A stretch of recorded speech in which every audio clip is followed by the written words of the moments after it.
धन्यवाद भाई का। कहते हैं कि जितनी होगी कुर्बानी उतना जोर आएगा, और पार्टियों की तो सरकारें आती हैं, युवाओं का एक दिन दौर आएगा, सर्वप्रथम शहीद हुए इस आंदोलन के हमारे साथी, हमारे भाई खेमचंद मीना जी को सत सत नमन करती हूँ, श्रद्धांजलि अर्पित करती हूँ, और उम्मीद करती हूँ आज हरियाणा की उस धरती से चल करके आप सभी के बीच में पहुंची हूँ। मकसद सिर्फ इतना सा था, मेरा गांव यहाँ से लगभग 400 किलोमीटर दूर पड़ता है। मकसद सिर्फ इतना सा था, जिस दौरान आप लोग भर्ती किए गए थे उस दौरान हमारे हिसार में भी लगभग 17 से 18 साथी भर्ती किए गए थे। वही 21 जून थी, और उस 21 जून के उन साथियों को कोविड सेंटर हमारे क्षेत्र में भी एक बनाया गया था, वो भी आज आंदोलन कर रहे हैं सेक्रेटरीट के सामने बनाया गया था। और मैं कहती हूँ कि उस दौरान भर्ती हुए उन दिनों किसान आंदोलन चल रहा था, आप सभी को पता होगा। 8 मई को उद्घाटन होना था, 16 मई को उद्घाटन होना था स्पेशल एक हॉस्पिटल का, किसी प्राइवेट स्कूल में हॉस्पिटल को शिफ्ट किया गया था। और उस दिन इस केंद्र सरकार ने लगभग हमारे 150 किसानों का सर फोड़ने का काम किया था, हमारे हजारों किसानों पर धाराएं लगाने का काम किया था। आज वो भी आंदोलन कर रहे हैं।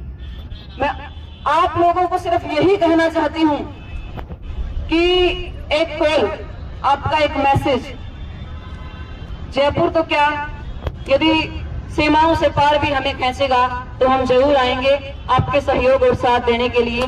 जब भी आप बुलाओगे तो हम कोशिश करेंगे। और हरियाणा की तरफ से सिर्फ इतना कहूंगी कि एक एक बच्चे को खड़ा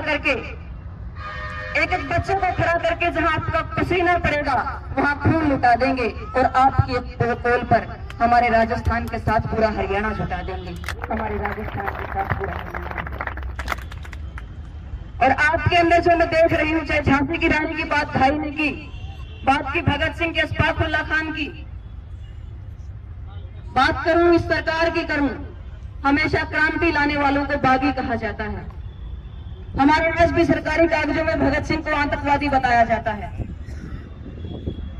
इस देश में जब भी क्रांति होती है एक नया बिगुल बजता है, और मैं आप लोगों को बधाई देती हूँ। आपने उस कौम को जगाने का काम किया है, आपने उन लोगों को जगाने का काम किया है जो घर बैठे थे। आप अपने हक के लिए बैठे हैं।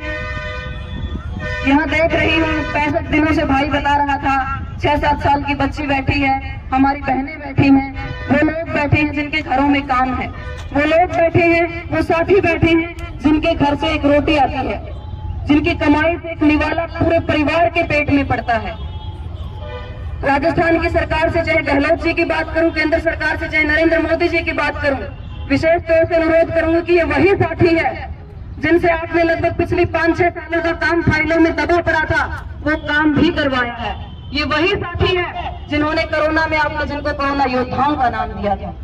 ये वही साथी है जो अपनी जान को जोखिम में डालकर जहाँ कहते थे यदि छोटा सा इन्फेक्शन हो जाए तो मौत का डर होता है, जहाँ कोई दवाई नहीं थी, वहाँ खड़े होकर के इन साथियों ने इस देश को बचाने का काम किया था। और आप बड़ा उदाहरण देते थे कि मेरी देश की जनता जो है वो स्वयं सेवक बनी हुई है, मेरे देश के साथी स्वयं सेवक बने हुए हैं। उनसे खास तौर से अनुरोध करूंगी कि जो स्वयं सेवक थे आज सड़कों पर बैठे हैं, उनके लिए आप स्वयं सेवक बनने का काम करें और इन युवा साथियों की मांग को पूरा करने का काम करें। जहां भी पूरे हरियाणा की जरूरत हो, जहां भी हमारे गांव की जरूरत हो, मेरा भी हरियाणा के अंदर एक छोटा सा खेदड़ गांव है, और इस जयपुर की धरती तक यदि चल के आई हूँ, हिसार जिले के अंदर पड़ता है, जयपुर की धरती तक चल के आई हूँ। ज्यादा नहीं कहती, आपकी बड़ी कॉल पर यदि कॉल देंगे तो कम से कम मेरे गांव का तो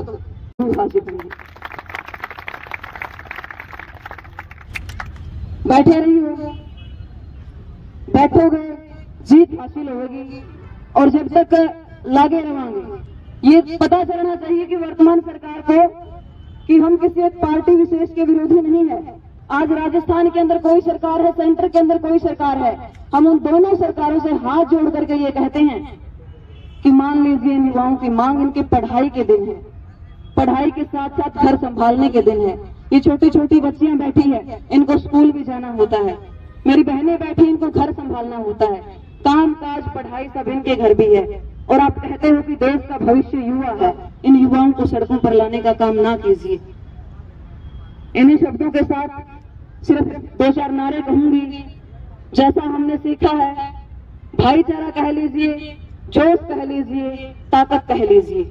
हमारा एकता जिंदाबाद, हमारा एकता जिंदाबाद, लड़ते लोग जिंदाबाद, लड़ते लोग जिंदाबाद।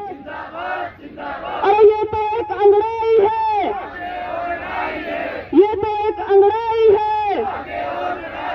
आवाज दो, आवाज दो।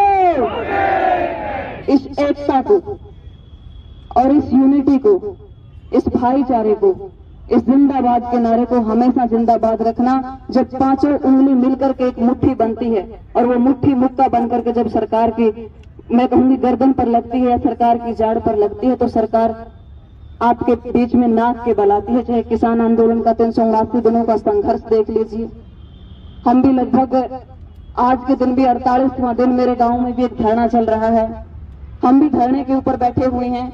इस सरकार में चाहे सेंटर की बात करूं, चाहे स्टेट की बात करूं, कोई नहीं छोड़ रखा इस सरकार ने। लेकिन बैठे रहियो, आश्वासन और उम्मीद दिलवा के जाऊंगी। ये उम्मीद रखियो, साफ मन से यदि लगे रहोगे तो जीत तारी होगी और पक्की होगी। पूरा हरियाणा आपके गला। धन्यवाद।